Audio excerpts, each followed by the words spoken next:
Hey, everybody, this is Crystal with a midday conversation on the book Dear Alpha Female. It's not him, it's you.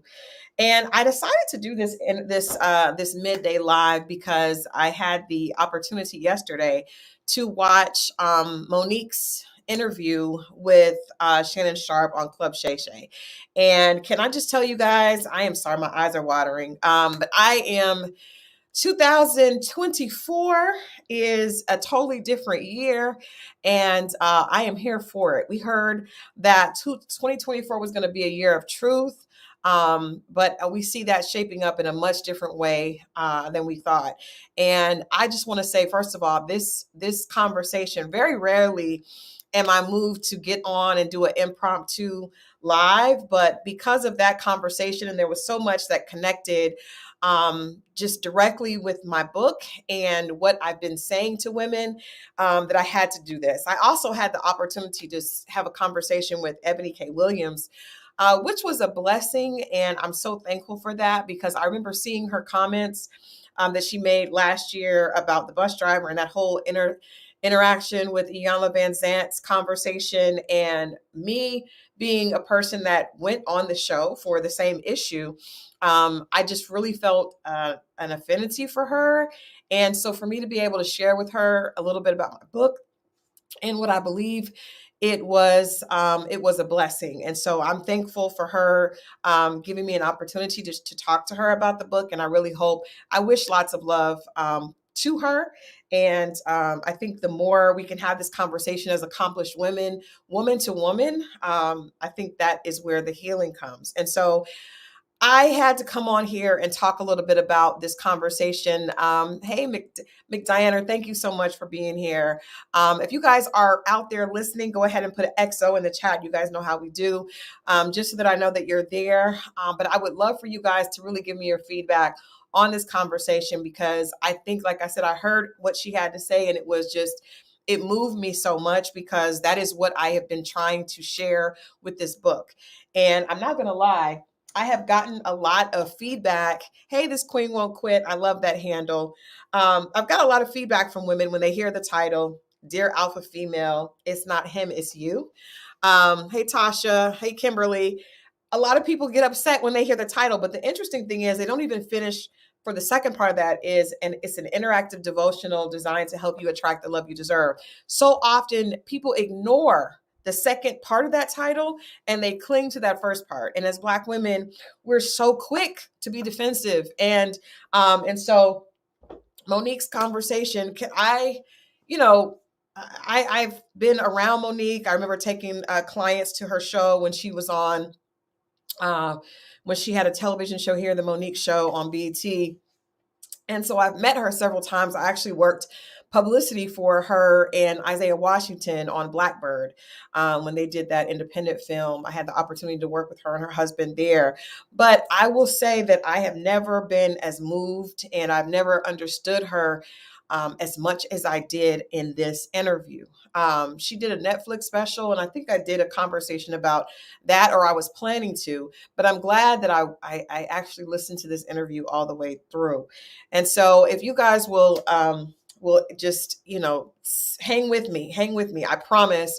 Today's conversation is going to be one that you will definitely appreciate because I'm definitely appreciating it myself. And I just knew I had something in my spirit, just was like, Crystal, you got to get on and talk right now. Don't wait. Don't wait. Talk while this interview came out yesterday. And there are so many pieces of this interview that I think so many of us need to hear. And I thank her. I thank Monique for being so honest and transparent in her conversation. I just want to say that first before we get into this. I was so moved and I'm so thankful at the example that she set by being honest and sharing a lot of her own pain. And she took a lot of accountability. I said that this book was a love letter wrapped in accountability for Black women or for professional women. And it's amazing to see that Monique just led by example, with this interview. And so if you have not seen the interview in its entirety, I would suggest that you do. But we're going to get into some clips that I think are extremely important. and are, oh my goodness, are definitely going to help. So the interview with Shannon Sharpe, she obviously talked about a lot of the issues that we know that she's been dealing with over the last few years. She talked about the issues with Oprah Winfrey and Tyler Perry, which are definitely interesting. You should go and listen to the interview for that. But that's not what I want to talk about. What I want to talk about is her acknowledgement of her own accountability in her with having the wrong attitude, being focused on the wrong things, and how she's been able to change that attitude with her current husband, Sydney. If you guys are familiar with Monique at all, you know that as of late, the past few years, she really talks about her husband and she really shows him a lot of respect and a lot of reference. And a lot of women take issue with that. I'm not going to lie. When I worked on Blackbird, we were told that Monique would not do interviews unless they interviewed the both of them, and that was difficult because a lot of media did not want to talk to both her and her husband, even though he was an executive producer on the film. And so I remember being a little frustrated because as a publicist, you know, your job is to secure interviews, and when you tell media outlets, specifically commercial media outlets, that they cannot interview Monique unless they interview her and her husband together. That was challenging for us. And I was just focused on getting the interviews done. I wasn't really thinking about what that meant. And I also know that a lot of times with any project, you know, a lot of times people don't care about the executive producers. They really care about the star. They care about the person that the audience connects with. That's what they're going to get the hits and views for. And I didn't think about it as her trying to reverence her husband. I just thought, you know, I'm trying to get these interviews done. So hearing her talk at length in this interview yesterday was educational for me and informative for me, and it let me in on why she was making some of the decisions that she made that I may have deemed difficult before. And so I want us the first clip that I pulled a few, but again, I would suggest you guys go back and watch the entire interview. But I wanted to pull some clips that were really defined what I think has caused a lot of us, because even though I did not experience some of the things that Monique experienced growing up, I can relate to my alpha female was created very much like her alpha female was created. And I said even earlier today when I had the opportunity to talk with Ebony K. Williams, a lot of times that alpha female personality is rooted in fear, right? It is created in fear. It's not created in anything that is positive. When you grow up in a positive environment and there's not trauma, then you're not afraid. You don't look into situations with a negative lens. You know, you don't have a negative vantage point because you've only seen positive. But when you've seen negative, you've seen men hurt women, you've seen your mother be by herself and talk about how negative Black men have treated her. You've seen your grandmother do the same things, and it creates this personality that of a woman that wants to protect herself and that sees men, you know, as an enemy. And so I want to play this clip, and then I want to talk a little bit about it. But this is Monique explaining how she was traumatized and kind of like, as I said as I say when I'm talking about my book, what created her alpha female personality. And it is extremely, extremely powerful. Okay, so there's this thing with us that you can't tell us nothing. And oftentimes when a Black woman's been traumatized, she's guarded. Now you take a Black woman that's been traumatized and now she got a little bit of money. And you take Black men, some of them, that is impressed with the money. So I can say to you what I want to. Not being totally disrespectful, but you know who's running this. Yeah. You know how we do this. Mm-hmm. I've always had an aggressive personality. Yes. I have always jumped with, if I think you trying to violate. So to say, what did that do to me? It made me like this. And it made me say, I'll get you before you can get me. Because I know what it's like to not be in control of what you're taking from me. Right. I know what it's like to be in a position where there's nothing I can do. So that was that was huge to me. So a position like this, right? And so even last night, if you guys watched last night's conversation, we were talking with two young ladies, and I'm talking with women that are accomplished, women that have managed to move away from, being able to protect themselves and put themselves in better positions for themselves, right? And so there's this idea of I'm not going to get hurt. I'm going to get you before you get me. If you heard Monique say, I'm not going to let you take advantage of me. And that creates this personality that we see when we're interacting with men, where it's like, I have my guard up. When you think about, football players and they come on the field, they have all this armor and protection because there's the possibility of getting hurt. Right. And so when you go into a situation where you are going on a date, or you're being around a man, or you're entertaining someone that could possibly, I'm not crying, I'm sorry, my eyes are watering, you guys know my eyes water a lot, but I'm not crying, but I am moved. I am really moved by this conversation. So a lot of us come into something ready for a fight, and when you hear that, when I heard her say that, this is how she was taught, right? You come into a situation, you've heard your mother talk about what has happened to her. You've heard your aunties and cousins talk about what has happened to them. And then you decide, I'm not going to let that happen to me. And I come in like this. She also pointed out, when you are defensive and then you're a woman, you get a little bit of success. That success can drive you, get a little bit of money, and it's also going to attract men that are users and manipulators. So just what you've been looking for is going to be attracted to you, and so that can be an issue. So let's follow up with the rest of that clip. Okay, so there's this thing with us that you can't tell us nothing. And oftentimes when a black woman's been traumatized, she's guarded. Now you take a black woman that's been traumatized and now she got a little bit of money.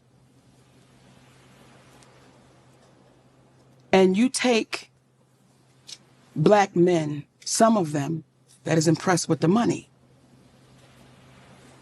So I can say to you what I want to. Not being totally disrespectful, but you know who's running this. Yeah. You know how we do this. Mm-hmm. I've always had an aggressive personality. Yes. I have always jumped with, if I think you trying to violate. So to say, what did that do to me? It made me like this. And it made me say, I'll get you before you can get me. Because I know what it's like to not be in control of what you're taking from me. Right. I know what it's like to be in a position where there's nothing I can do, right? So when it came to men, baby, listen, I had my share, okay? I'm not saying I was no whore, but I was close. Hey, come on now, Shannon, get back to me. Now get back to me and call me later. Call me later, Shannon. Call me later, baby. Come on. So again, I appreciate her telling me. I thought I could stop that clip in the second, and go back to where I stopped it, but I couldn't. But in any case, I appreciate that her acknowledging that her interaction and her behavior with men was built on her trying to protect herself, and a lot of times that she was going into situations with men and basically trying to get them before they got her. And anytime you do that, it's always going to, the negative situation is going to be compounded. Two wrongs don't make a right, no matter how wrong you think the other person is. It's always going to end up like that. I feel like, it's interesting because I have gotten so many women have been so upset with me about the title of this book. And it's like, no, Christal, you are not being fair. You're not listening. You're blaming women. And it's not that. Even on the channel, when we do conversations, women are really upset whenever I suggest that we have to take accountability for our own actions.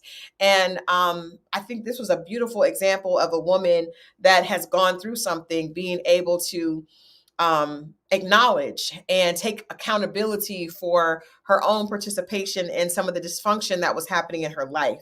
And so, man, I am, my eyes are watering, but I just had to get this out, and I had to do it immediately. Vicky Reed, I saw that DL Hughley's response to her, and it was beautiful. I mean, it was horrible.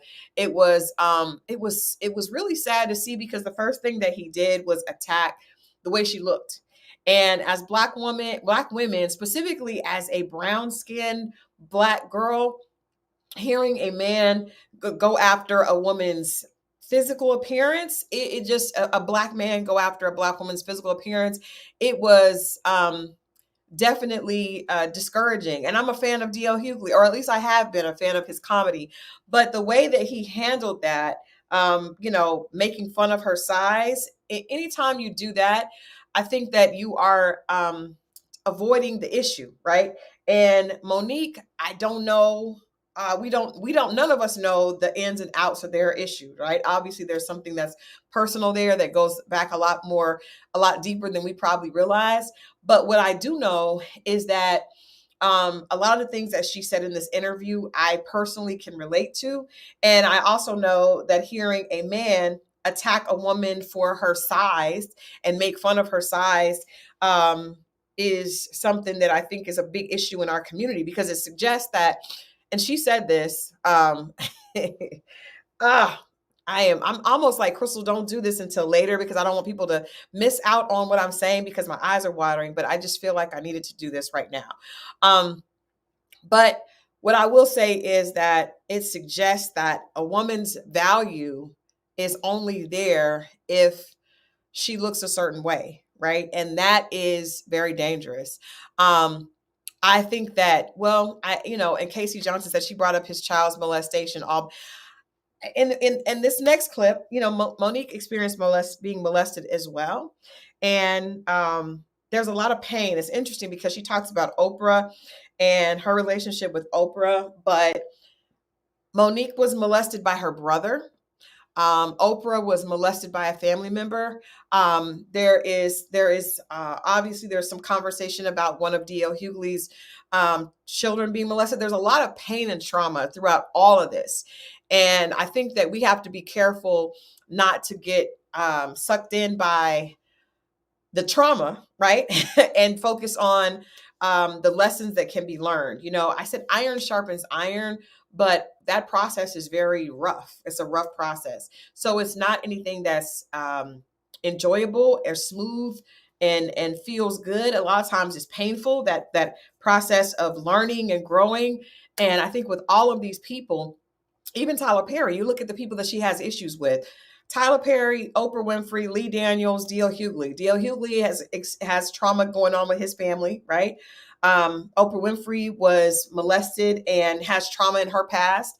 Tyler Perry has trauma and molestation in his past, and the same thing with Lee Daniels. And so all of these people come from painful backgrounds, and I think their inability to connect and this inner strife, once you get to a certain level of success, is directly related to the fact that they all come from a foundation of trauma. And I think that you can't overlook that.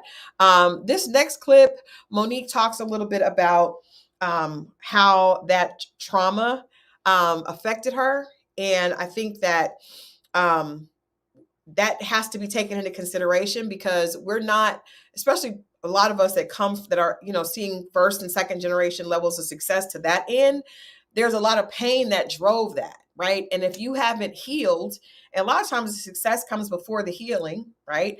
Then there's still an issue, there. So I want to listen to this next clip, because it talks about how her being molested by her brother, she used that as a crutch, and it was something that she had to get over. Unfortunately, when you are hurt and when you are damaged, whoever did the hurting to you, whoever damaged you, it's not their responsibility to heal. Unfortunately, it's yours.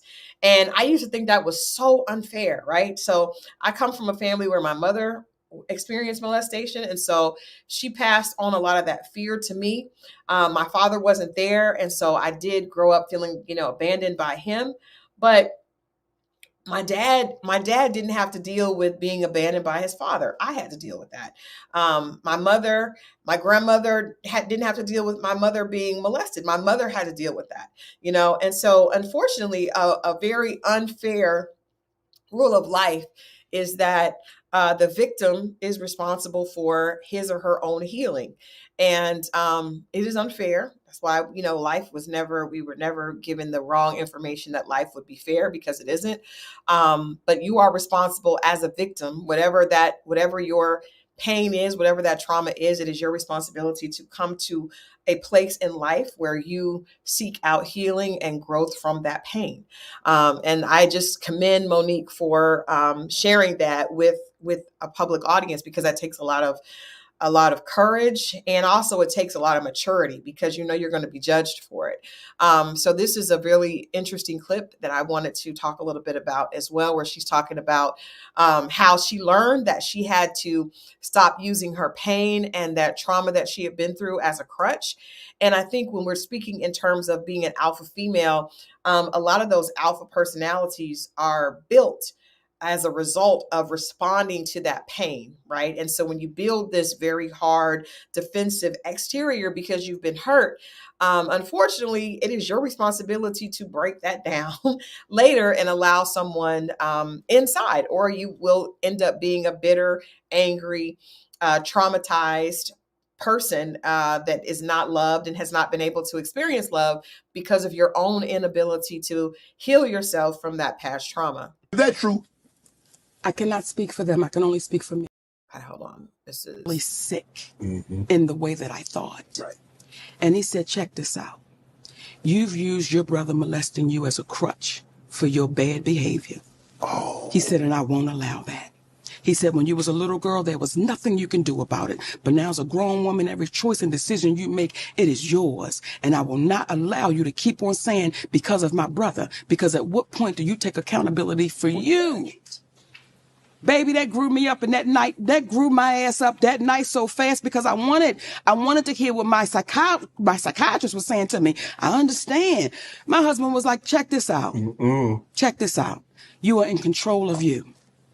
Every choice and decision you make, every one you lay down with, that was your choice. You've never come back to me and said you were raped as a grown woman. You've never said that. So stop holding on to that crutch. Stop holding on to that victim. Because this happened to me. I'm mad for days, and I come up out of that. And when I went to the psychiatrist, right? Everything my husband said to me, the psychiatrist said to me. But he said, I needed you to go to somebody that had no dog in the fight, because I didn't want you to think I was judging you. I didn't want you to think that because I know the history, I'm pointing my finger. So when I would go to that psychiatrist, Dr. Cassandra Wanzo, she's incredible. Y'all want to know about red bottom shoes? Let me tell you somebody that's going to get your mind right. Dr. Cassandra Wanzo. This woman was incredible. But every time I would go to session, everything she said, my husband had already told me. So me and men, I had to come to grips with that. I had to come to grips with being an insecure fat girl. And I had to come to grips with my sister telling me, ain't no man gonna ever really want you because you're fat. I had to come to grips with my father was like, listen, I'm here, but I'm really not. I had to come to grips with those things. So my way of coming to grips with those things was, now I'm a boss. I'm independent and I'm empowered. Don't you know I run this? See, I too went to the Oprah Winfrey University of Empowerment. And you don't need a man to make it. Right. I signed up. Right. And I was at the top of the class till I realized I was going to bed empty. I was going to bed with nothing but stuff. I did not want to be the poor little rich girl who have everything but nothing at all. Don't that sound familiar?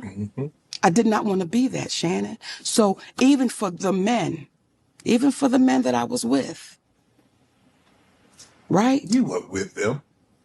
I wasn't? No. Okay, talk to me, Shannon. Let that liquor use you. I wasn't with them. That was just a body for the lonely.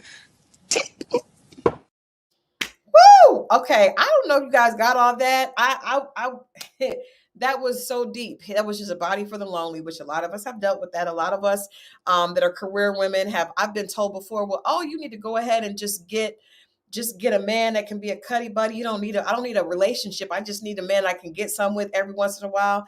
When Monique said, I did not want to be that poor little rich girl that went to bed lonely, child. I mean, that is the alpha female. Like, that is why I wrote this book, because there's so many of us that are doing that. And I was doing that. Like, and not that I was definitely anywhere near as wealthy as she was. I was definitely working my way, but I was not at that level. But I was able to take care of myself, and I felt a sense of independence because you fight so hard to do that. There was so much in that clip that I think is just, it was just, that's why I had to have the whole thing. I couldn't cut it because it was so powerful. When she said I had to, a lot of times we look at our shortcomings as, you know, it's there's something that drives us. It's like, okay, she was said, well, I have to be the fat Black girl that nobody wants, and so I have to fight against that, right? And so, in a way of fighting against that, I have developed this outer shell that's like, I'm going to use you before you use me. But I love the fact that her husband was someone that said, you cannot use this as a crutch. You cannot use it as a crutch. I don't see you that way. And the fact that other people have seen you that way, if you want to use that, you're hurting yourself. That is why I say alpha female, it's not him, it's you. Because at this point, everything that a lot of us are doing, we're doing to ourselves. We may have seen this when we were younger. We may have experienced this when we were younger. Even in my conversation with Ebony K. Williams, that you guys will get a chance to see next week, she mentioned, well, what about these lived experiences? What about the experiences that we had? And I said, but it's still fear. You still have to let go and you have to heal. And when you're truly healed, that means you let go of that experience and you're able to separate yourself from that, and it no longer defines you. And until you can do that, you're still living in that place and you're allowing that situation to define who you are.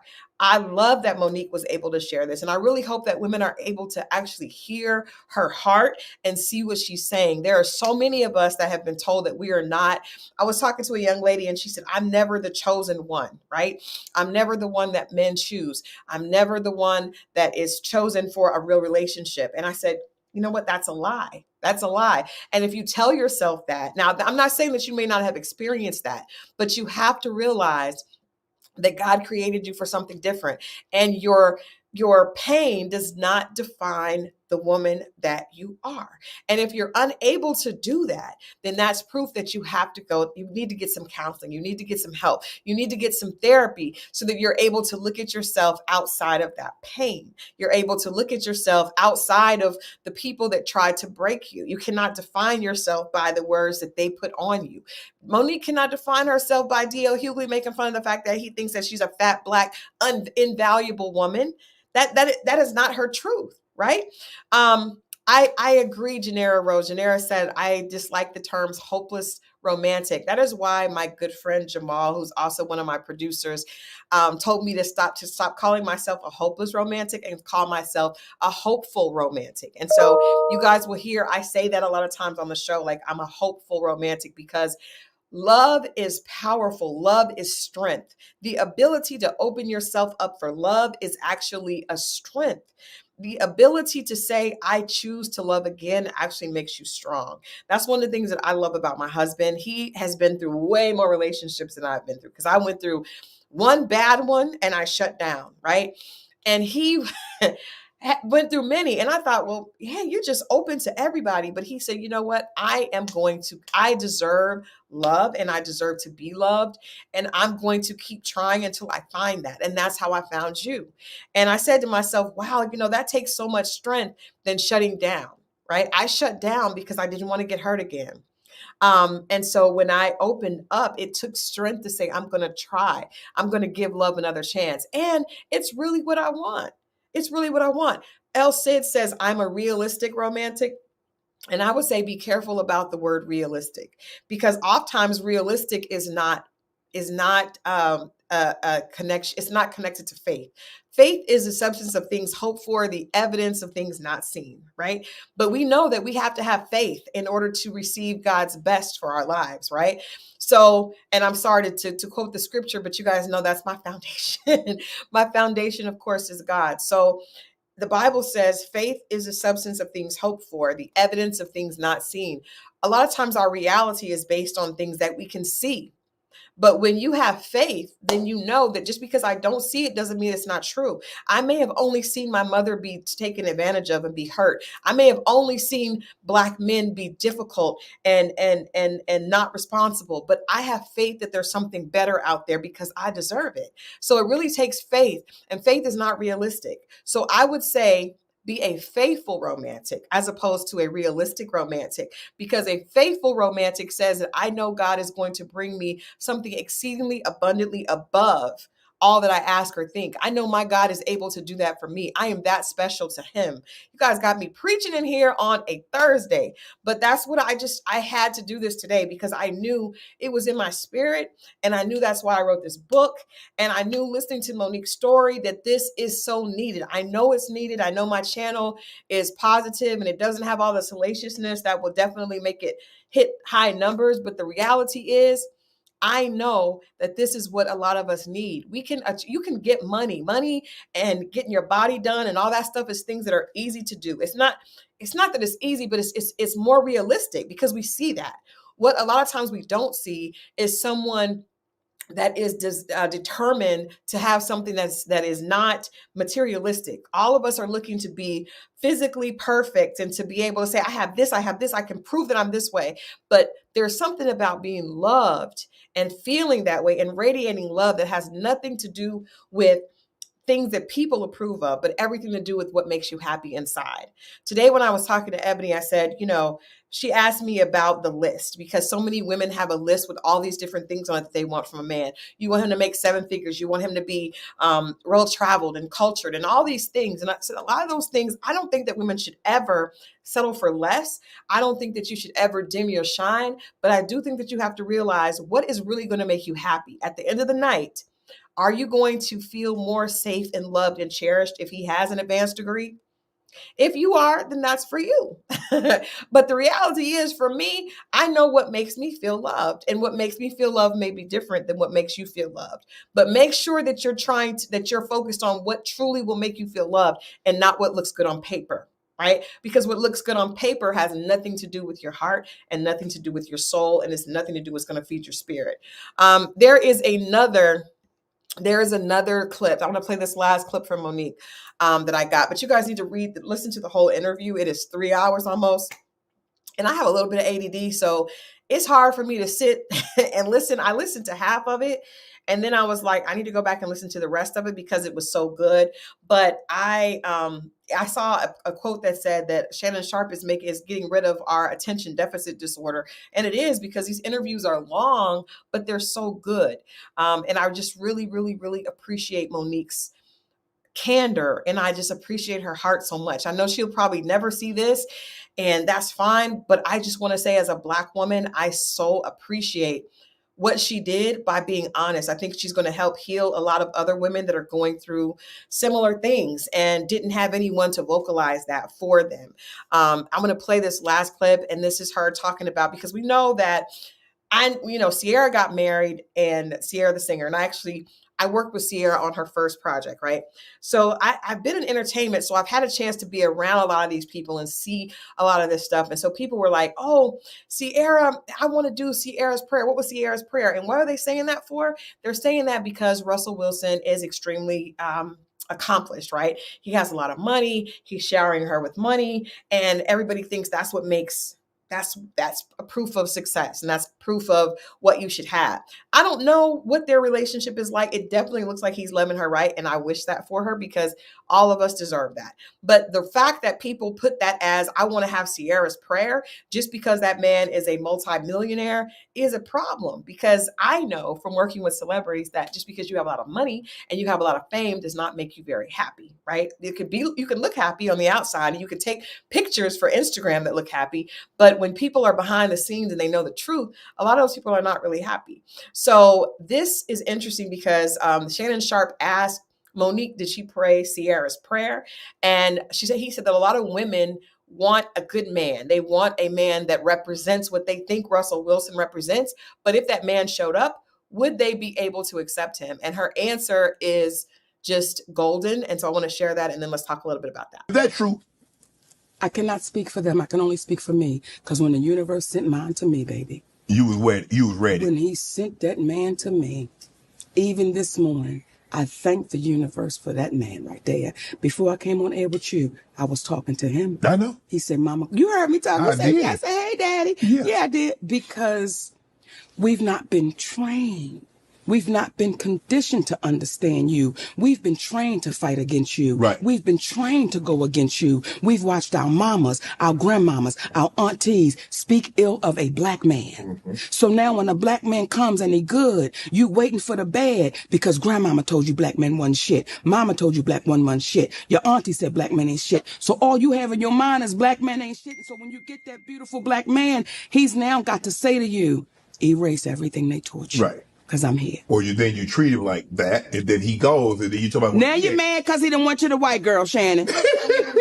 Now y'all start treating Shannon good, okay? Start treating. So I just wanted to, Monique is being funny with that, but that is true. That is true so often. I do like when she gave props to her spouse, and I do think that a lot of the times we don't appreciate when a good man shows up. It can be uncomfortable. I will say for myself, I have been blessed to have a lot of amazing men around me, right? And I think when I went through my divorce, it would have been very easy for me to slip into um, hating men because I was so hurt. I was broken. My father left, and my husband had an affair and left. Right. Thank you so much, True Love. Thank you for becoming a member. I appreciate every single one of you that watch this channel.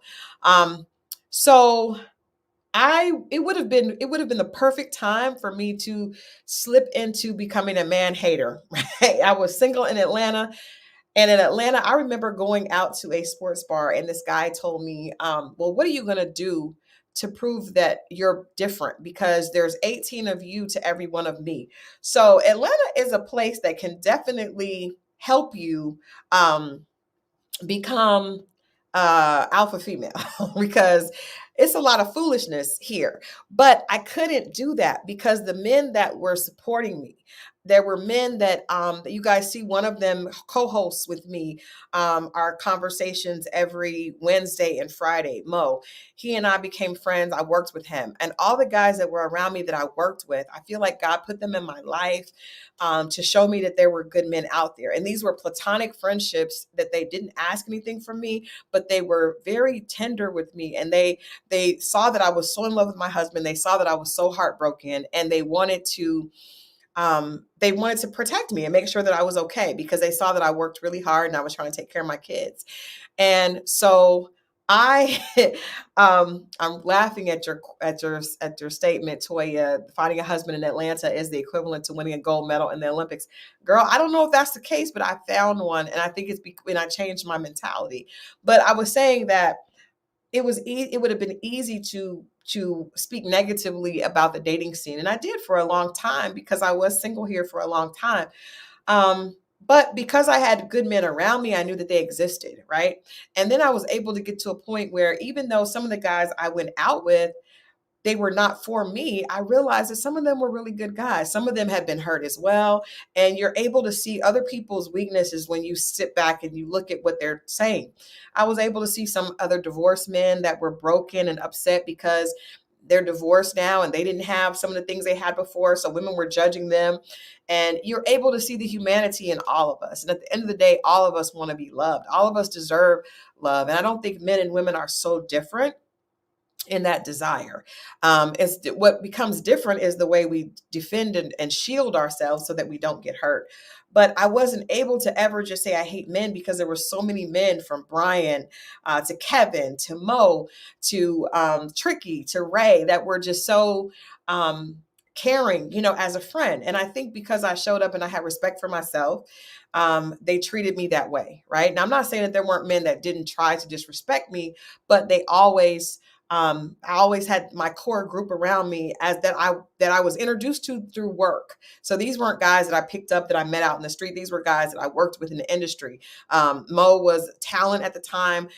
Tricky and Ray were both managers of clients that I worked with. And so I was able to talk to them and hear their perspective and listen to it, because a lot of times when you take the sex factor out and you guys are interacting because of work or just proximity, it shows you a different side. And so I was able to see that. But I did start to think that, well, maybe I just get along with guys as friends because I don't want to date any of these guys. But and they don't really want to date me, but I also don't want this. I didn't see necessarily what I wanted. But until I changed my perspective and I stopped operating from a defensive manner, I continued having the same result. I continued having the same exact result. So I can relate to what Monique is saying. And I also realized that I was the problem. I was the problem, even though I was hurt, even though my ex husband cheated on me, even though I had seen my mother be single, I had seen all this other hurt, I still was projecting that. I still was projecting that. And as long as you're projecting that, it is your responsibility to heal you. There is an African proverb that says, "Physician, heal thyself." And I remember seeing that when I was young. I was probably in my early 20s after I graduated from college, and I was teaching at a charter school. And I was under the amazing tutelage of a woman named Miss Deborah Brown. She had a charter school, and she was, she had some crazy ways, but she had a lot of wisdom. And she introduced you to that proverb, "Physician, heal thyself." And it was like, you have everything that you need to fix yourself. You just have to become aware of it. Self-awareness is key. And so I realized that everything that I was dealing with was because I had not healed.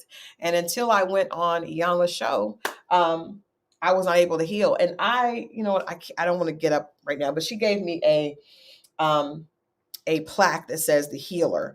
And you know what? I'm gonna show you guys the plaque just so that I can bring this conversation full circle. Give me 2 seconds.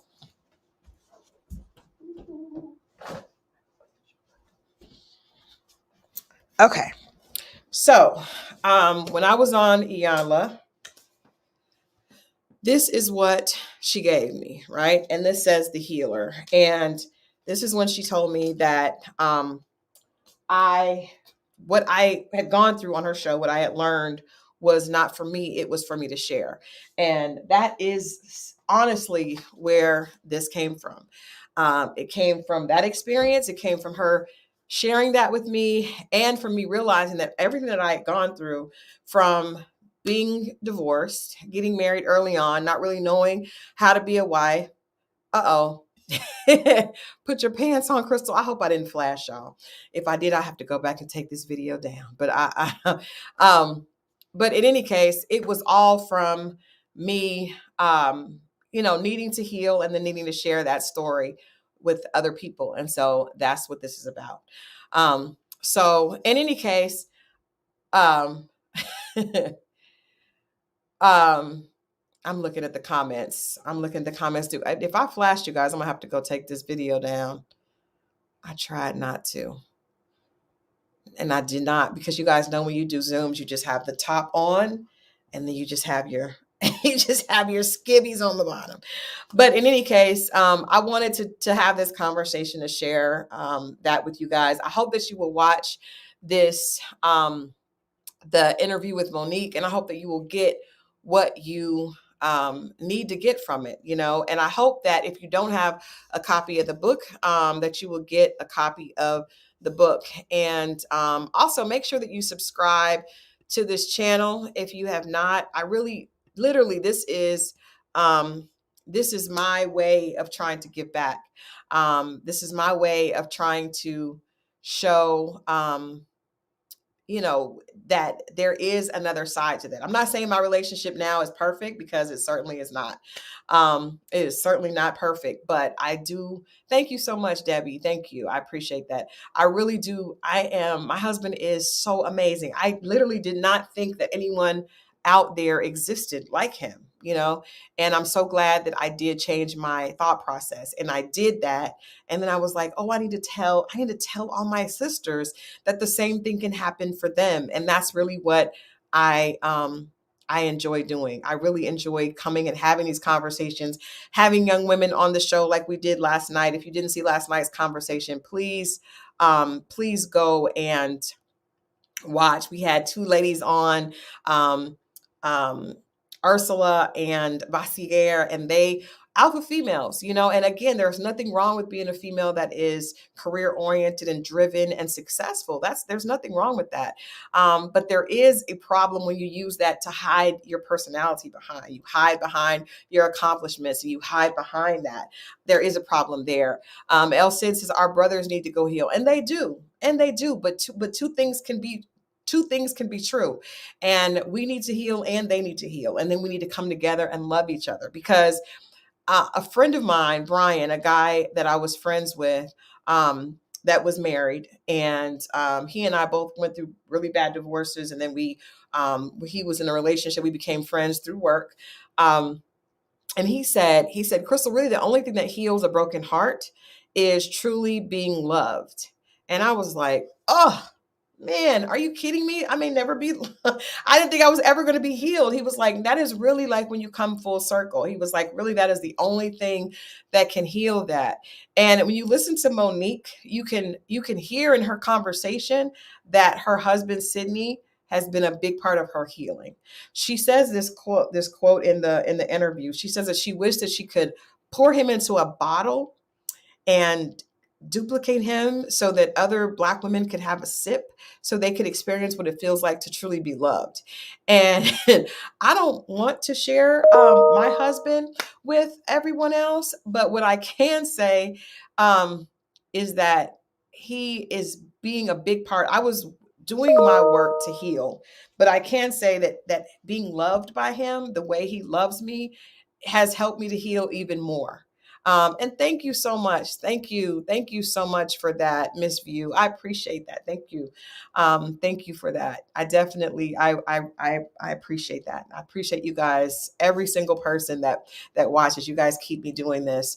But yes, other women may not have the same experience of him, but I do think that there is someone out there for you. Just like I know my husband is not what some of my friends would want, right? And that's fine. You have to figure out what's right for you. But that's the thing. A lot of us are looking for a man that would get us the same. A lot of us are looking for a man that would pass the test for our friends, so that we can add something, another accolade. So it's like, I got the degree, I got the house, I got the car, I got the right man, right? This man is this height, he has this, and this. And you're not focused on what will make you actually happy.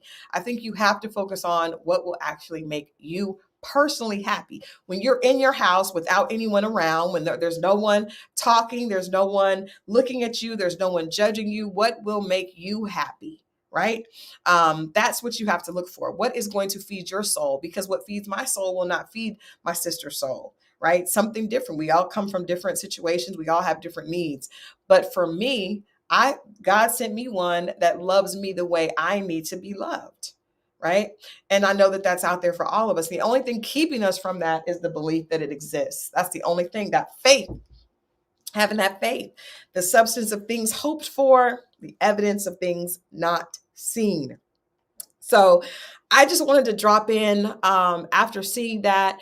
I definitely can't wait for you guys to see this interview with myself and Ebony K. Williams. It's going to air next Tuesday next Monday. And it's so funny because this is the week, the anniversary week of Dear Alpha Female Is Not Him, It's You. The book was released last year for Galentine's Day. And it's so interesting that her producer reached out for me to come on the show and talk to her about it a year later. It makes me I felt so blessed to be able to share that with her, because I had talked about her conversation earlier. But it's another opportunity for other women to hear the story and for them to get the information, because my goal is to be able to share this with as many accomplished, amazing women as possible, and to let us all know, yes, you can go after the bag, but there's so much more in life to that. Monique talked about being the poor little rich girl, and trust me, in my line of work, I know a lot of poor little rich girls. You would be surprised if you could hear some of the conversations from women that are amazingly accomplished, considered beautiful by people all across the world, and are still unhappy, and have that status and have the money and have the house and have the fame, and still don't have anyone that truly loves them, because they don't believe that that's possible. Right. So many times, like, things that we can bank on, like, I know I can get a return on my investment if I do this. Love is not that way. Love is a reflection of God. And so man doesn't control it. Man does not control it. You can get as much liposuction and as much fake this and fake lips and fake this and that, and it still will not bring you true love, right? Because it's not manipulated. Man cannot manipulate love. Love is a reflection of God. And so until you get into a place where you are self-aware and you realize that love is within you, you cannot attract true love to you. So like I said, I just wanted to come on here and share this with you guys. We will be back tomorrow night. On Friday, I'll be here with Mo for a recap, and we have fun and we talk and we're silly a little bit. But at the end of the day, I really want you guys to know the purpose for this channel is to encourage you. And yes, I agree, Janera, singleness is not a death sentence, and it does have many perks. I mean, I enjoyed. First of all, I accomplished a lot being single. I accomplished a lot, and I definitely think until that person shows up, there's nothing wrong with being single. There's nothing wrong with loving on yourself and having standards. I don't think we should ever pass up true standards. I think you should be careful about the standards and make sure that they're not just excuses to stay single, because I think a lot of times we do that. We come up with excuses, but definitely, hey, D Glove, is definitely an opportunity to get more in touch with yourself and to love yourself. I don't think that everyone necessarily needs to be in a relationship, but this conversation is really for people that want that, right? I was someone that always wanted to be in a relationship. I just didn't think that I could be, right? And I think at the end of the day, when we realize there's nothing wrong with that, I grew up thinking that, well, I don't need a man, because a lot of times, in the 48 laws of power, there's a law that says despise what you cannot have. And a lot of women have come to that point, and we all have referenced this book. At least, I'm in the entertainment industry, so everybody has definitely read this book. And they feel like if it doesn't come easily to me and I don't have access to it, I have to despise it because that makes me strong, right? That makes me a winner. But the reality is, a lot of times that is just us being afraid, and we're despising it because it's what we really truly want. And we're trying to make it to where we don't feel like we are missing out, but it's not truly your heart's desire. Most of our heart's desire is not to be single, right? For some people it is, and that's okay. But for those of you that is not, you're doing yourself a disservice, not to try to work on yourself and to have faith. So that is all I'm going to say. I'm not going to stay on here all day. I appreciate you guys watching. I hope that you will watch that Monique interview and definitely get from it what I got from it. I'm so thankful to her. I wish her much success. And I'm looking forward to this year is going to be different because it really is a year that's going against the grain. People are really coming out and talking and sharing what's truly on their heart. People are letting go of the guard and not doing what we've been taught to do by stay in line. People are just being honest. I think it's a time where people are tired of the BS and they're just being real. So, Princess, how do you get to the point of possible acceptance? I think that might have been for someone else, but I think for me, I got to the part of possible acceptance when I was accepting being single because it didn't look like there was anything else out there. And I was trying to do as the book said and despise what I could not have. Right. And so when I went on, and I was in that place until I went on Iyanla Vanzant, because I was like, I'm just single and I'm fine being single. I have a beautiful life. I'm gonna keep on enjoying my kids, keep on enjoying my friends. I have great hobbies that I love. And I was really okay with that until I realized that I wasn't really okay with that. That was just my way of trying to cope with the fact that I did not believe it was possible, So in any case, that is my story. I'm sticking to it. Please get your copy of Dear Alpha Female. It's not him, it's you, an interactive devotional designed to help you attract the love you deserve. And I will look forward to seeing you guys here next week. Well, actually on Friday, tomorrow. So I'll see you here Friday at 10 o'clock with Mo, and love on yourself and each other. Until then, I will see you tomorrow. Bye.